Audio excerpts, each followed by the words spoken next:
हम लोग ध्वन्यालोक का अध्ययन कर रहे हैं। पिछली कक्षाओं में हम लोगों ने देखा कि किस प्रकार वाच्य अर्थ और प्रतीयमान अर्थ में भेद है।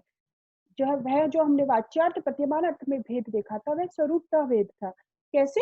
वाच्य अर्थ कहीं पर विधि रूप था तो प्रतीयमान अर्थ निषेध रूप था, कहीं पर वाच्य अर्थ निषेध रूप था तो प्रतीयमान अर्थ विधि रूप था। जैसे कि हमने उदाहरण देखे थे ना, भ्रम धार्मिक वृषभदा ससन को अद्य मारितस्तेन गोदा नदी कच्छ कुंज वासी न द्रप्त सिंहेन, कि हे धार्मिक तुम कैसे करो, आश्वस्त होकर निश्चिंत होकर के भ्रमण करो।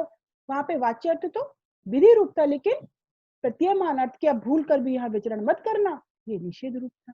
इसी प्रकार से हमने 4 उदाहरण देखे थे जहाँ पे वाच्य अर्थ विधि रूप था तो प्रतीयमान अर्थ निषेध रूप था, कहीं पर वाच्य अर्थ निषेध रूप था तो प्रतीयमान अर्थ विधि रूप था।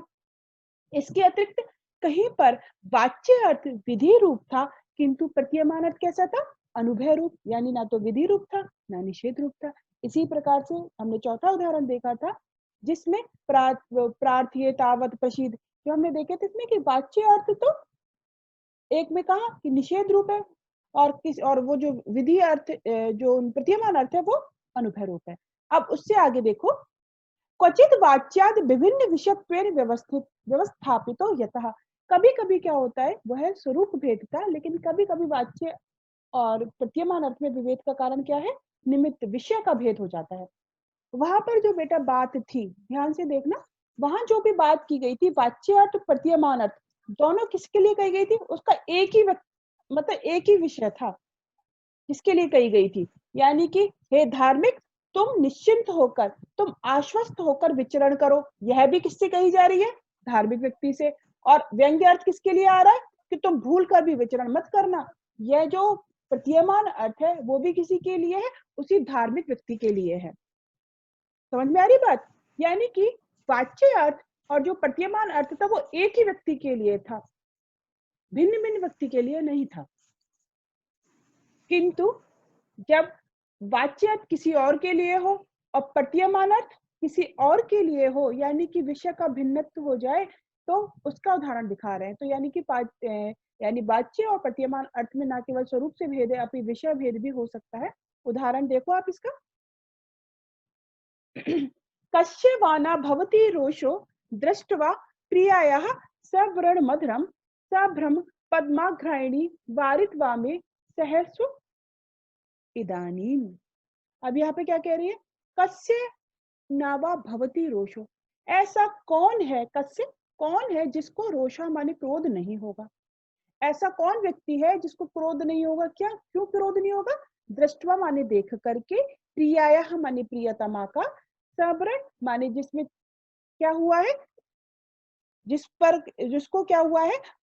व्रण से युक्त, यानी उस पे कोई निशान है, उस पे छत्री का निशान है जैसे दंतक्षद आदि, यानी उस पर व्रण को देख करके प्रिया के जो किस पर? अधर पर, उसके ओष्ठ पर, प्रियतमा के ओष्ठ पर व्रण को देख करके, चिन्ह को देख करके, किसी छति को देख करके, यानी दंतक्षद आदि जैसे ना कट का निशान दिया किसी ने किया है, तो उसको देख करके किसको रोष नहीं होगा?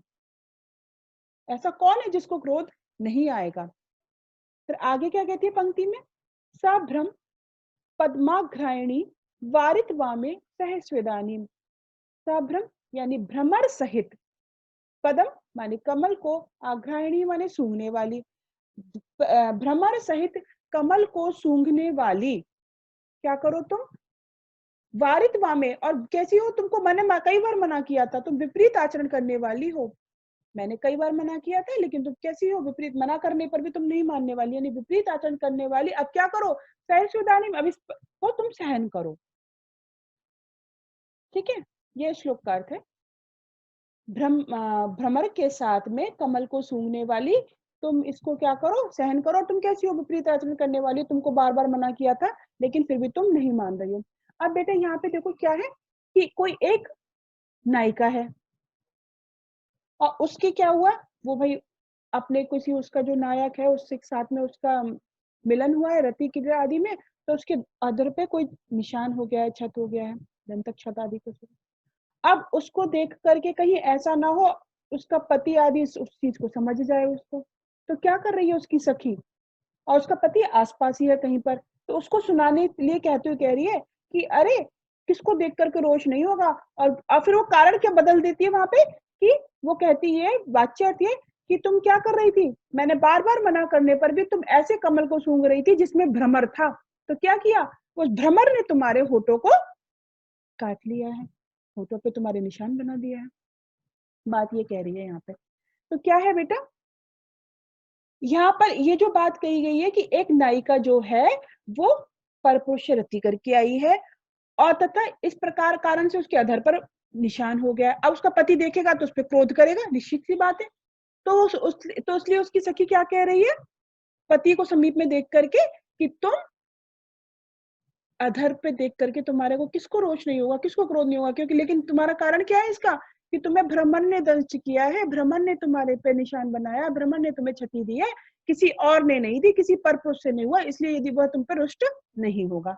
अब वाच्यार्थ देखो सीधा सीधा क्या है इसका, वाच्यार्थ क्या है कि किसको रोष नहीं होगा, प्रियतमा के होस्ट पर व्रण को देख करके, और लेकिन कमल को सूंघने वाली भ्रमर सहित तुम अब ये सब क्या सहो, तुम विपरीत आचरण करने वाली हो, ये इसका वाच्यार्थ है। किसके लिए कहा जा रहा है, जो दुराचरणी नायिका है, जो अपने अलग नायक के साथ में रति करके आई है, उसके लिए कह रही है ना उसकी सखी। यानी वाच्य अर्थ का विषय कौन है, वो है नायिका, यानी सखी की जो उसकी सहेली है, सखी कह रही है नायिका से, तो नायिका यहाँ पे विषय है। लेकिन जो प्रतीयमान अर्थ है वो किसके लिए जा रहा है, कि भाई ये तो भ्रमर से दंष्ट है, किसी पर पुरुष से नहीं करके आई है, ऐसा जो उसका व्यंग्य अर्थ उसके लिए जा रहा है। तो ये किसके लिए जा रहा है, उसके पति के लिए। तो यहाँ पे वाच्य अर्थ और प्रतीयमान अर्थ का भिन्न भिन्न हो गया है, वो दोनों अलग अलग जगह पर हो रहे हैं। अब देखो यहाँ पर एक चीज और है कि यहाँ पर इस उदाहरण में प्रतीयमान अर्थ के बेटे केवल पति के लिए नहीं आ सकता, ये कई लोगों के लिए भी हो सकता है, जैसे कि प्रतिवेशी के लिए, और कौन है सपत्नी, यानी उसकी कोई मतलब उसकी सपत्नी, यानी उसकी कोई सौत आदि उसके लिए, या स्वयं नायिका के लिए भी कह सकती है। इसका प्रतीयमान अर्थ अलग हो सकता है, मतलब वाच्य अर्थ तो तुम समझ गए। और क्या हो सकता है, नायिका का जो जिसके साथ में वो रमण करके आई है, रति करके आई है, जो नायिका का जो नायक है, जार पुरुष है, माने जिसके साथ में करके आई है, उसके लिए भी प्रतीयमान अर्थ भिन्न भिन्न हो सकता है।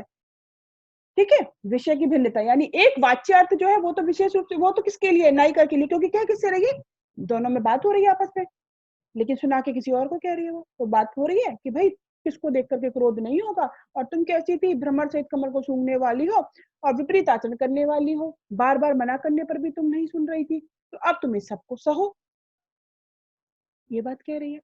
लेकिन अब देखो बेटा क्या हो रहा है, अब देखो किस किस के लिए क्या जा रहा है, पति के लिए भाई, कि भाई ये तो भ्रमर से दंष्ट है, भ्रमर ने काटा है, ये किसी पर पुरुष के साथ में रति करके ना, यानी इसके प्रति रुष्ट मत होना, इस पे क्रोध तो मत करना। अब प्रतिवेशी के लिए यह बताना चाहती है कि नायिका के पति नायिका को बहुत अधिक उलाहना दे भी तो भी उसका अपराध मत समझना, क्योंकि ये तो किसके लिए करके आई है, ये तो भ्रमर ने काटा है, किसी और के कारण नहीं है। और उसकी सपत्नी के प्रति, यानी उसकी जो सौत आदि है, उनके लिए क्या, जो उससे ईर्ष्या करती है कि भाई मेरा पति है जो है, मतलब दोनों है, वो इससे अधिक प्रेम करता है, तो वो कहती है कि नहीं नहीं, ऐसा नहीं है कि ये प्रेम के कारण नहीं हुआ, उसने ये रति कीड़ा आदि के कारण क्षति नहीं हुई है, अरे ये तो भ्रमर ने काटा है, तो इसलिए तुम इसके सौभाग्य से ईर्ष्या मत करो, उसके लिए व्यंग्य चला गया। नायिका के प्रति क्या व्यंग्य आएगा, क्या प्रतीयमान अर्थ आएगा, कि आज तो मैंने तुम्हारी रक्षा कर ली ऐसे बचा के, समझ में आ गया, मैंने ऐसे बता दिया कि भ्रमर ने काटा, उसने काटा, आज तो मैंने अपनी रक्षा तुम्हारी कर दी है, लेकिन भविष्य में पुनः ऐसा कार्य तुम मत करना, उसके प्रति ये जाता है। और किसके प्रति, नायिका जिसके जो नायक के साथ में करके आई है ना रति, उसके साथ में क्या जाता है कि तुम जो है ना, तुम्हारी जो ये प्रियतमा है, इसकी तो आज मैंने रक्षा कर ली, तो लेकिन तुम आगे से ऐसा कार्य मत करना कि भविष्य में उसके आधार आदि पे कोई स्पष्ट निशान आ जाए, तो इस प्रकार से ऐसा कोई कार्य मत करना। तो यहाँ पर देखा हमने कि प्रतीयमान अर्थ क्या है, कि विषय अनेक हैं, वाच्य अर्थ एक व्यक्ति के प्रति है, किंतु प्रतीयमान अर्थ के विषय अनेक है, इस प्रकार से विषय भेद है। यहाँ पर विषय भेद से भी वाच्य अर्थ और प्रतीयमान अर्थ के अनेक भेद हो सकते हैं। समझ में आ गया सभी को। तो पहले जो उदाहरण देखे थे उनमें स्वरूप का भेद था, यानी वाच्य अर्थ प्रतीयमान अर्थ थे एक व्यक्ति के प्रति, किसी एक व्यक्ति विशेष के प्रति थे, लेकिन यहाँ पर वाच्य अर्थ तो किसी और के प्रति है और प्रतीयमान अर्थ के विषय अनेक हो सकते हैं, कई और भी हो सकते हैं। इस प्रकार से हमने उदाहरण यहाँ पे देखे। अब आगे देखो क्या कहते हैं, ये उदाहरण समझ में आया? अब देखो आगे क्या है, अन्य चैव प्रकारा वाच्यात् विभेदिनः प्रतीयमान भेदः संभवन्ति तेषां दिङ्मात्र मेतत् प्रदर्शितम्। क्यों कह रहे हैं कि इस प्रकार से, एवं प्रकारा इस प्रकार से प्रतीयमान अर्थ के वाच्यात् विभेदिनः वाच्य अर्थ से विभेद करने वाले, प्रतीयमान अर्थ के और अनेक भेद कैसे हो सकते हैं, वाच्य अर्थ से भिन्न करने वाले अनेक भेद हो सकते हैं, तेषाम उनका तो यहाँ पे क्या कराया गया है, दिग्दर्शन मात्र कराया गया है। यहाँ पे तो थोड़ा सा चीजें बताई गई है, जैसे नहीं होता है यहाँ पे, जबकि हो तो वेद सकते हैं उनके बहुत सारे। तो ऐसा जब हम पढ़ते हैं तो बेटा आप जब साहित्य दर्पण देखोगे उसमें आता है, उत्तरवर्ती आचार्य साहित्य दर्पणकार ने बहुत अधिक भेद बताए हैं वाच्य अर्थ में और प्रतीयमान अर्थ में। उन्होंने कहा है बोध्री स्वरूप संख्या निमित्त कार्य प्रतीति काला नाम आश्रय विषयादि नाम भेदाद भिन्नो अभिधेय तो व्यंगः। यानी कितने कारणों से, बोधा के कारण, स्वरूप के कारण, संख्या के कारण, निमित्त के कारण, कार्य प्रतीति, काल, आश्रय, विषय आदि के भेद से व्यंग अर्थ अभिधेय अर्थ से यानी वाच्य अर्थ से भिन्न हो सकता है। तो जब आप इसकी व्याख्या करो पंक्ति विशेष की और जब हमें ये बताना है कि वाच्य अर्थ और प्रतीयमान अर्थ में क्या भेद है, तब आप ध्वन्यालोक के अनुसार तो लिखोगे कि वाच्य अर्थ प्रतीयमान अर्थ में आचार्य आनंद वर्धन ने किस प्रकार से स्वरूप भेद बताया है, विधि रूप है, कभी निषेध रूप है, ये सारा चीजें स्पष्ट करोगे। उसके बाद में निमित्त भेद भी है, विषय भेद भी, सॉरी विषय भेद भी है। तो आप ये वाला कश्य बाना भवती रोषो दृष्टवा प्रियायाः सबरण मधुरम, ये वाला उदाहरण समझाओगे। इसके बाद में क्या इस कारिका की व्याख्या आ जाए कहीं भी, तो आप ये जो बातें हैं कि विश्वनाथ ने आगे उत्तरवर्ती आचार्य ने दिया, या विशेष रूप में लिख सकते हो कि इस प्रकार से कि आचार्य ने तो यहाँ पे उसका दिंग मात्र कराया था, दिग्दर्शन मात्र कराया था, किंतु वाच्य अर्थ और प्रतीयमान अर्थ में तो अनेक भेद हो सकते हैं। जैसे कि आचार्य विश्वनाथ ने भी बताया है कि बोधा के कारण, स्वरूप के कारण, संख्या के कारण, निमित्त के कारण, कार्य प्रतीति, काल, आश्रय, विषय आदि के भेद से प्रतीयमान अर्थ और वाच्य अर्थ में भेद हो सकता है। ठीक है, तो इस प्रकार से हमने देखा कि इनमें किस किस कारणों से भेद हो सकता है। अब देखो यहां तक हमने जो देखा बेटा, और इसमें देखो मैं एक और उदाहरण तुम्हें समझा देती हूँ, जैसे कि भेद कैसे होता है प्रतीयमान अर्थ में, ताकि तुम्हें स्पष्ट रूप से और चीजें समझ में आए। यहाँ पे एक चीज और कहिए, देखो स्वरूप भेद हमने देखा ही, बोधा का भेद ऊपर देखा, उसमें स्वरूप भेद हमने देखा था कि भाई विधि रूप होता है, निषेध रूप होता है, एक संख्या का भेद भी होता है, ये तुम सभी जानते होंगे, आज सामान्य सा बात है। एक वाक्य का वाच्य अर्थ तो एक ही होता है, वाच्य अर्थ, भाई वाच्य अर्थ तो सीधा शब्द होता है, साक्षात संकेतितम यो अर्थम अभिधत्ते स कौन है, वाचक, हमें साक्षात संकेतित अर्थ मिलता है अभिधा में, तो वाच्य अर्थ पदों के निश्चित होता है, संकेतित होता है, तो वाच्य अर्थ तो एक ही होता है। लेकिन प्रतीयमान अर्थ कितने हो सकते हैं, अनेक भी हो सकते हैं। अभी तक तो हमने क्या देखा था, प्रतीयमान अर्थ अनेक व्यक्तियों के लिए हो सकता है, कई बार प्रतीयमान अर्थ अनेक हो सकते हैं। जैसे कि किसी ने कह दिया गतो अस्तमर, कहा क्या अर्थ है, सूर्य अस्त हो गया, सब जानते हैं, सिंपल सा है, लेकिन मैं आप लोगों को एक बार रिमाइंड कराने के लिए, सूर्य अस्त हो गया, किसी ने ये बात कही, परंतु क्या है इसका प्रतीयमान अर्थ जो भी सुनेगा विभिन्न श्रोताओं के लिए भिन्न भिन्न प्रकार का है। जैसे कि क्या ये तो सामान्य से प्रतीयमान अर्थ, जैसे चाहे मान लो घर में कह दे सूर्य अस्त हो गया, किसी ने ये बात कही, तो क्या सोचोगे आप लोग, सिंपल सी बात है, कोई कहेगा कि भाई अब अध्ययन कर रहे हो तो अध्ययन बंद कर दो, क्योंकि सायंकाल के समय हम थोड़ा सा दोनों का समय होता है, उस समय नहीं पढ़ते तो उस समय रुक जाओ। तो अगर सूर्यास्त हो गया यानी किसी को काम करना है घर का, तो भाई अब जल्दी जल्दी से काम कर लो, घर का गृह कार्य जो बचे हैं, खाना वाना आदि बनाना, वो सब काम करो। वो जो कोई पूजा का दीपक आदि होता है, बोले ठीक है दीपक आदि का समय हो गया, कुछ कोई मतलब कोई कर रहा है, खेल रहा है बच्चे बच्चे, बोले अब दिन छिप गया तो अब घर के अंदर आ जाओ। तो इस प्रकार से उसने एक ही वाक्य का सब लोगों ने क्या लिया, अपनी अपनी दृष्टि से उसका अर्थ लिया। ऐसे ही तो किसी ने कहा सूर्यास्त हो गया, तो दुकानदार क्या सोच रहा है, भाई अब अपनी जो चीजें हैं, हम जो व्यापार कर रहे थे उनको सबको समेट लो, अब क्या हो गया है, अब दुकान बंद करने का समय आ रहा है। एक अभिसारिका नायिका है, उसके लिए क्या भाई सायंकाल हो गया, सूर्यास्त हो गया, यानी अब मिलने का समय आ गया, प्रिय मिलन से जाना है। जो श्रमिक हैं वो क्या सोचते हैं, कार्य करने का समय पूरा हो गया। वो होता है ना जो मज़दूर आदि काम करते हैं शाम सुबह उनका होता है मॉर्निंग से इवनिंग तक तो फिर बोले अब चलो घर चलते हैं। धार्मिक व्यक्ति क्या सोचता है कि संध्या वंदन आदि का समय उपस्थित हो गया। ग्वाले व्यक्ति क्या सोचते हैं कि गौओं को घर लौटा लो। भूख से पीड़ित व्यक्ति क्या सोचता है कि उसके लिए क्या होता है उसका व्यंग्य, अब संताप नहीं रहेगा यानी अब तो धूप ढल गई है, अब आराम से हम चलेंगे। प्रोषित पतिका के लिए क्या होता है, तुम्हारा प्रियतम आज भी नहीं आया। इस प्रकार व्यंग्यार्थ अनेक हो सकते हैं। तो यहाँ तक जो आचार्य आनंदवर्धन ने यहाँ तक हमें करना चाहा है, जो पहली बात वो कह रहे थे कि सहृदय श्लाघ्य जो दो अर्थ है, उसके दो भेद है, वाच्यार्थ और प्रतीयमान अर्थ।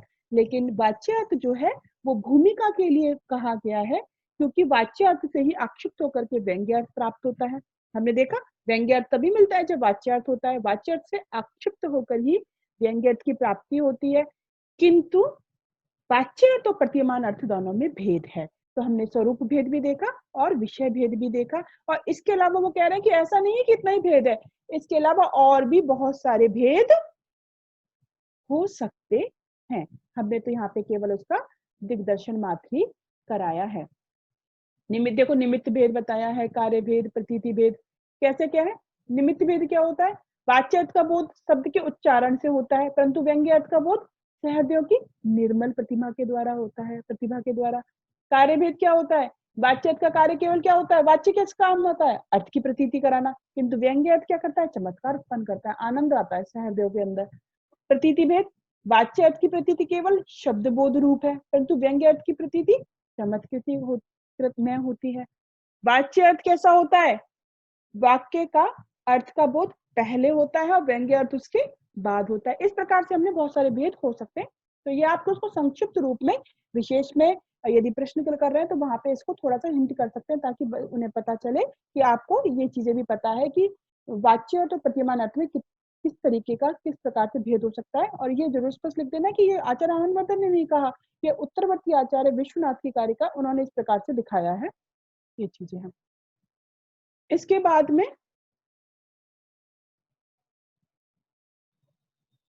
यहाँ तक ये समझ में आ गया ना।